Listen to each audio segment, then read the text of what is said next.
People like you, with no job and a limited education, are not welcome in this household." With those words, my mother-in-law poured scalding water on me. "It's hot. Please stop."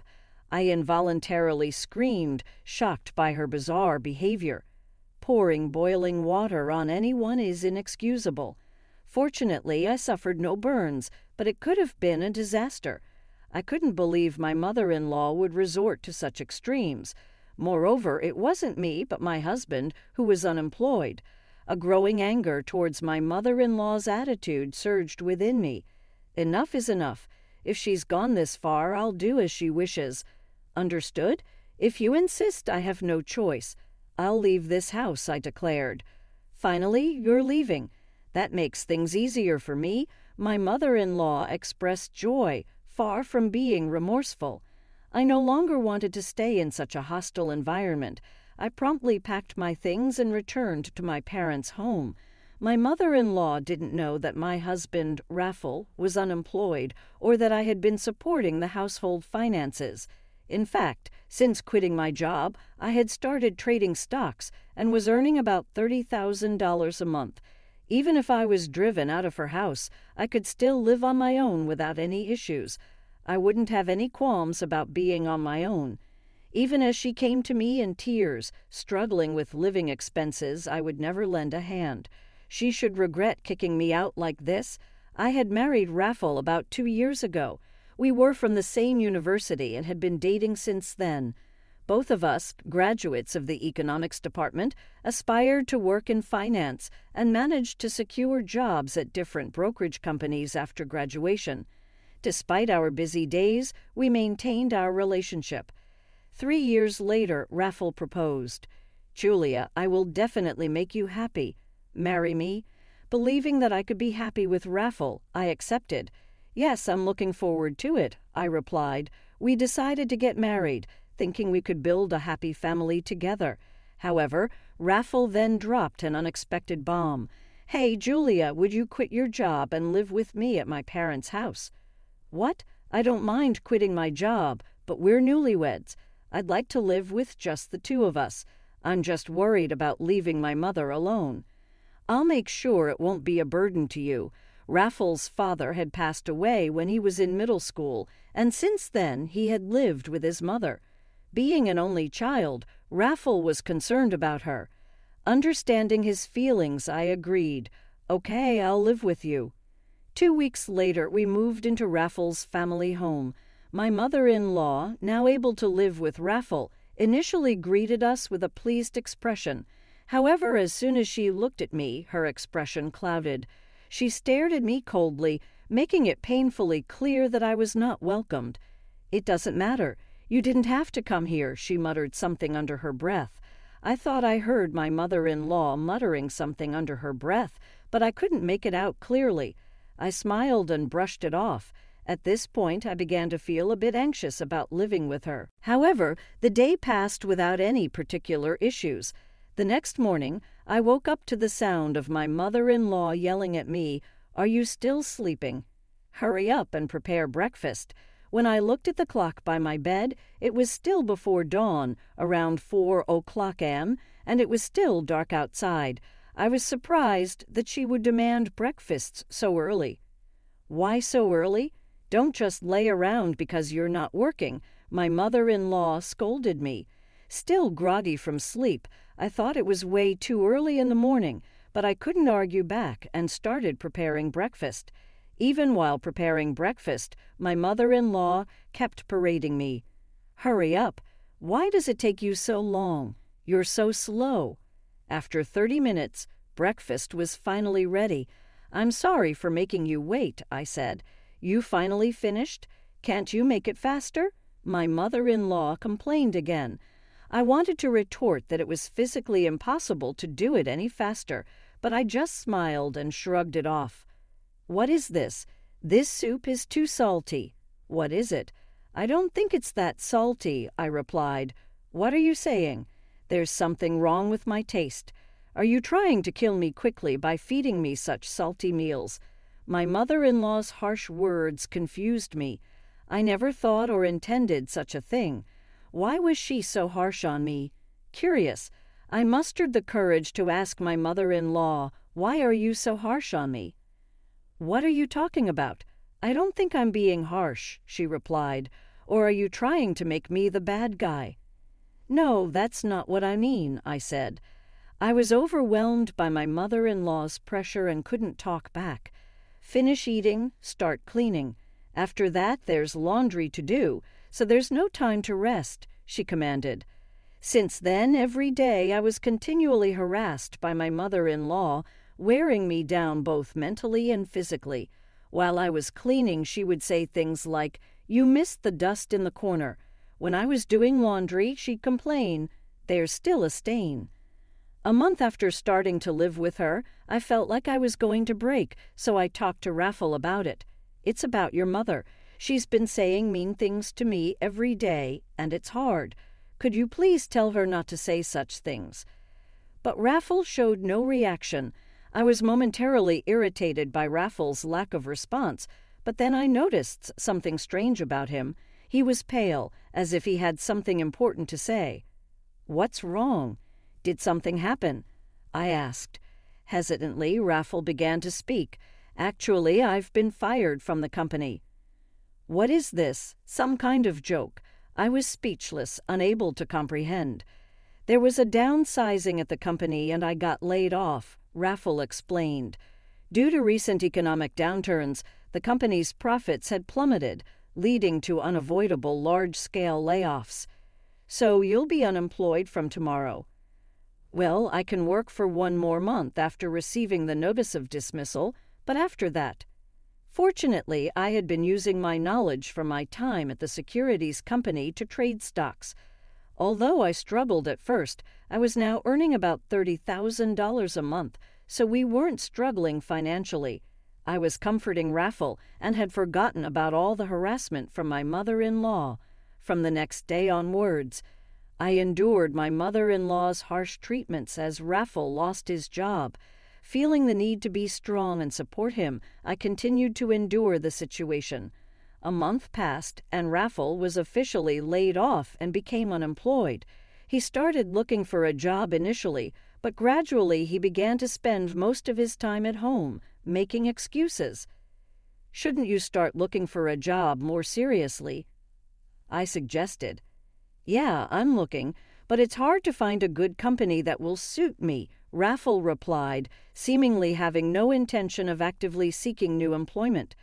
Reluctantly, I continued to support our household. As time passed, the harassment from my mother-in-law intensified, and I grew increasingly exhausted. Initially, I thought I had to endure it because Raffle was unemployed, but I no longer felt that way. I spent my days feeling listless. One day, Raffle unusually went out in the morning. Perhaps he had finally started to seriously look for a job. After seeing him off, I started cleaning as usual. Make sure it's clean. Do it properly. My mother-in-law sipped coffee on the living room sofa, hurling sarcasm at me. Fed up, I ignored her. Suddenly, she threw a tantrum and yelled at me. "How dare you ignore me? You're just a mere daughter-in-law. You don't even have a job." Ignoring her, I continued cleaning. She grew angrier and confronted me, still ignoring me. "Unemployed and uneducated people like you should leave this house," she yelled, then poured boiling water on me, the hot water she had prepared for her coffee. "It's hot, please stop." I screamed involuntarily at her sudden action. Thankfully, the water wasn't super boiling hot, so I didn't suffer any burns, but it could have been a disaster. Finally, Emily reacting, she said, "This is what I've been saying. If you're not working, leave this house." She smirked as she spoke. Fed up with her behavior, I had no choice but to agree to her demand. "All right, I'll leave," I said. "Good, that makes things easier." "Leave quickly," she replied. I quickly packed my things and decided to leave that day. I no longer wanted to spend another second in that house. I left, heading straight to my parents' home. Upon arrival, my parents were surprised by the sudden visit, but welcomed me warmly. I waited for a call from Raffle, but there was neither a phone call nor a message. Feeling a bit lonely, I decided not to contact him until he reached out. A month passed since I returned to my parents' house, but there was still no contact from Raffle. My feelings for him faded, and I started considering divorce. One early morning, the doorbell at my parents' house rang. On the monitor, I saw to my surprise Raffle and my mother-in-law. What now after all this time? I thought. Yes, what can I do for you? I asked. I've forgiven you, now come back home quickly. She yelled through the intercom. As usual, forgiving me? What's she talking about? I appreciated her words, but I hadn't done anything that required forgiveness from her. After telling her that, I ended the intercom call, boiling with anger at my mother-in-law's attitude. However, they were persistent, banging on the front door violently. Don't just hang up on me. Come on, let us go back, my mother-in-law yelled. Considering the noise they were making could become a hassle to the neighborhood, I reluctantly opened the door, inviting my mother-in-law and Raffle inside. After seating them on the sofa in the living room, I inquired about their unexpected visit, wondering why they were both there all of a sudden. It was my mother-in-law who had insisted that I leave, and now she was telling me to come back. The situation was perplexing, and I couldn't make any sense of it. You're the one who told me to leave. There's no way. I can't go back now, I asserted. My mother-in-law responded with frustration, accusing me of childish behavior and claiming to have forgiven me. She insisted that I return and stay in her house, even stating that she'd let me, an unemployed and uneducated person, stay there. But I'm not the unemployed one. It's Raffle. And if I go back, they'll take advantage of me every day. I might not be working, but what about your son, huh? I retorted. Raffle seemed surprised at this revelation. My mother-in-law appeared confused, indicating that Raffle hadn't informed her about his layoff. Pressed further, Raffle finally admitted to being laid off from the company. Apologies and explanations ensued, with Raffle justifying his actions by relying on my income for financial stability. My mother-in-law, shocked at the news, openly expressed anger toward Raffle for not finding a job yet. Why did you keep quiet about this? What are we going to do now? She scolded him.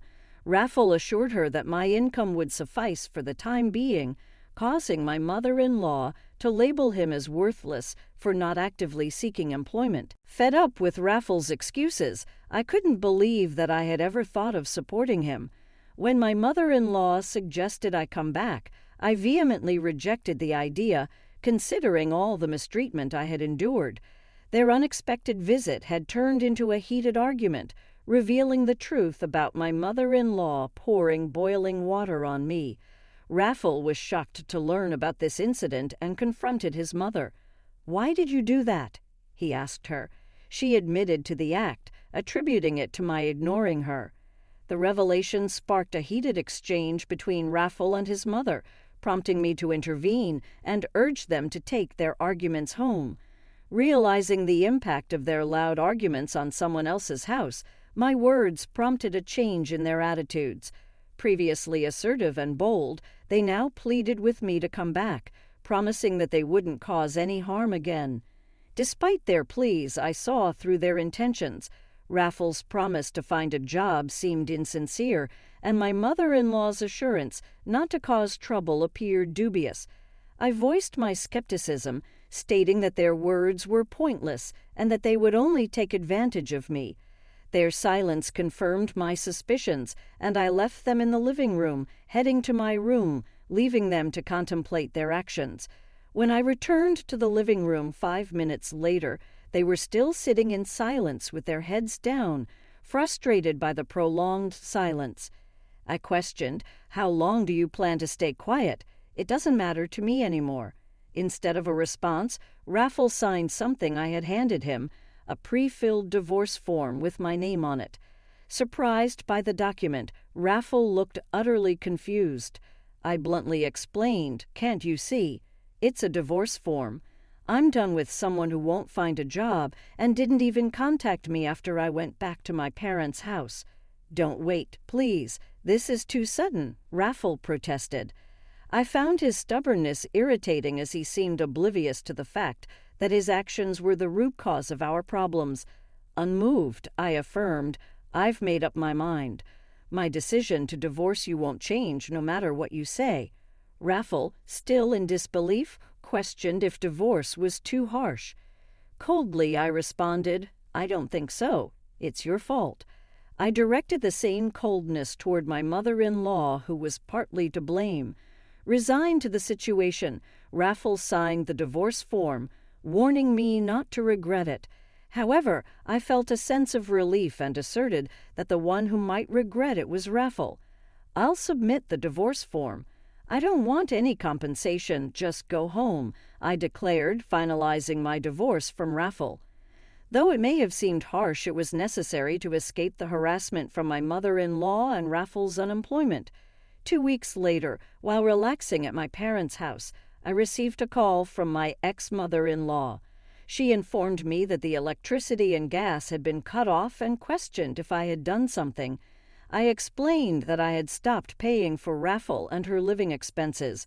Hoping for my assistance, she asked if I could cover it just for the month. I found her request absurd, considering we were no longer a couple and didn't live together. I firmly declined, suggesting she ask Raffle for help, as he had promised to find a job. Unable to comprehend my refusal, she pleaded for help, playing the ex-wife card. However, I remained firm, ending the call and blocking her number. Finally, I severed ties with both my ex-mother-in-law, who constantly harassed me, and Raffle, who had proven to be unreliable. Life at my parents' house became peaceful, and I focused on rebuilding my life. Months later, while checking stock charts on a holiday, I received a message from Raffle. He apologized for everything, acknowledging his reliance on me and his recent job at a factory. Despite the apology, I had no intention of getting involved with them again. Raffle mentioned his mother's continued harshness and expressed a desire for me to come back. Reading the message, I believed reconciliation was unlikely. I blocked Raffle's number. 6 months after the divorce, I started dating a man introduced by a friend. He was reliable, treated me well, and despite the age difference, we connected. While marriage was not on the immediate horizon, I cherished the happy times we spent together, focusing on the present and leaving the past behind.